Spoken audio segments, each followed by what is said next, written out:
Pembunuh berantai di Padang 1,5 tahun sembunyikan perbuatannya habisi nyawa pacar.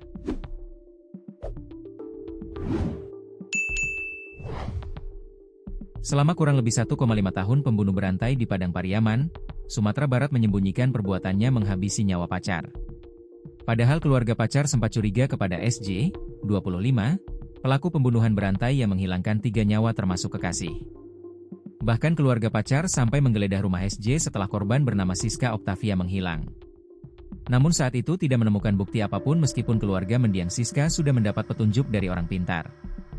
Perbuatan SJ membunuh Siska terbongkar setelah terungkapnya jasad termutilasi yang ditemukan di sungai wilayah Batang Anai, Padang Pariaman, Sumatera Barat. Dari situ kemudian terbongkar pelakunya adalah SJ. Selanjutnya mengakui perbuatannya menghabisi 2 korban lain termasuk Siska. Sementara itu, keluarga Siska mengungkap fakta dalam kasus pembunuhan berantai di Padang Pariaman. 5 hari setelah Siska dilaporkan hilang, pihak keluarga korban ternyata sempat menggeledah rumah pelaku pembunuhan, SJ, 25. Siska diketahui dilaporkan hilang sejak 12 Januari 2024. Namun, dalam penggeledahan itu, SJ sendiri yang menunjukkan lokasi dapur dan sumur tua yang dimana itu merupakan tempat jasad Siska ditemukan. Hal ini disampaikan oleh kakak sepupu korban, Randa Yulianda, 29, saat ditemui di rumah duka pada Kamis, 19 Juni 2025, sore. Randa mengatakan, pihak keluarga Siska sudah melakukan penggeledahan di rumah SJ pada 5 hari setelah korban dinyatakan hilang. 5 hari setelah Siska hilang, kami melakukan penggeledahan ke rumah SJ. Saat itu kami membawa SJ dan beberapa tokoh masyarakat setempat. Namun, saat digeledah, kami tidak menemukan keberadaan Siska, ujar Randa, dikutip dari tribunpadang.com, Jumat, 20 Juni 2025. Awalnya, keluarga Siska meminta bantuan kepada orang pintar, dukun, untuk mengetahui keberadaan korban. Dari penuturan orang pintar tersebut, Siska disebut-sebut disembunyikan oleh pelaku di rumahnya.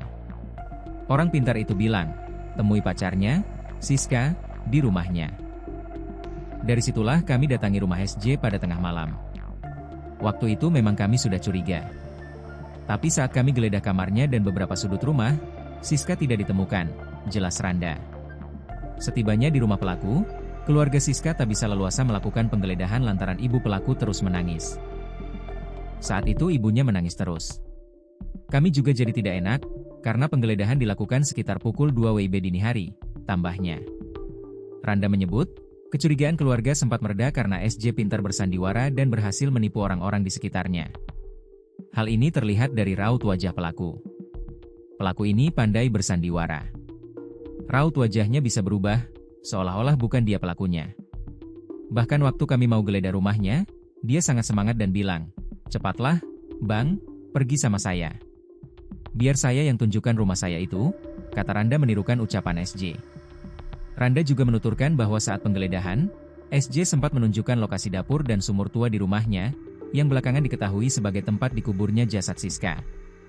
Dia sempat bilang, itu dapur, dan itu ada sumur tua. Tapi kami tidak memeriksanya lebih jauh karena ibunya terus menangis. Kami khawatir warga merasa tidak nyaman, karena saat itu ibunya juga sedang beristirahat, tutup Randa. Diketahui, SJ sudah akrab dengan keluarga Siska, terlebih dengan ibu korban, Nila Yunista, 50. Nila sudah menganggap SJ seperti anak kandung sendiri. Pelaku juga kerap datang ke rumah korban terutama pada saat lebaran. SJ itu dekat banget sama ibu. Pernah kasih THR, sering nanya kabar kakak. Gak nyangka dia pelakunya, kata adik korban, Muhammad Tri Ibnu Rusdi, 16, sambil menahan tangis. Selama masa pencarian, SJ kerap menemani Nila mencari keberadaan Siska. Bahkan beberapa hari sebelum jasad ditemukan, SJ sempat berkomunikasi dengan Nila melalui pesan singkat.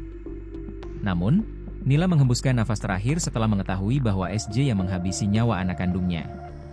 Selama kurang lebih 1,5 tahun, Nila tak pernah berhenti berharap putrinya pulang dalam keadaan selamat. Harapan itu pupus pada Kamis, 19 Juni 2025, ketika jasad Siska ditemukan diduga menjadi korban pembunuhan SJ.